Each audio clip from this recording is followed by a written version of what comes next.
नमस्कार विद्यार्थी मित्रांनो, बघा आपल्याला प्रश्न काय दिलेला आहे. 1 किलो धुण्याच्या पावडरची किंमत 40 रुपये आहे.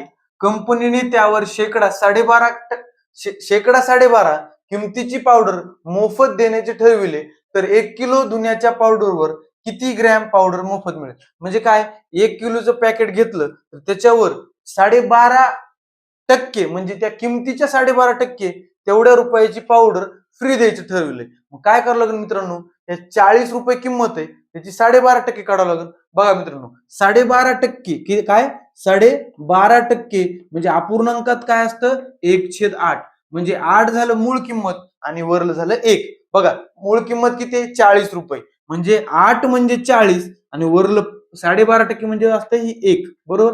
तर 1 बरोबर किती, 8 पंचे 40, इथं पण 5 न गुणावं लागेल, 1 पाचा 5 म्हणजे ते 12.5% किती आली, 40चे 5 रुपये, एवढंच होतं सिंपल.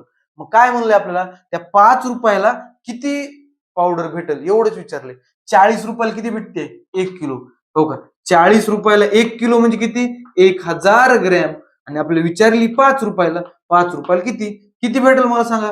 शून्य कटला शून्य कटला, बघा 25 चोक 100 किती, 25 चोक 100. मग इथं पण मला 25 नच गुणावं लागेल, 25 पाचा 1,600 म्हणजेच मित्रांनो 125 ग्रॅम पावडर त्यांना मोफत मिळेल. धन्यवाद.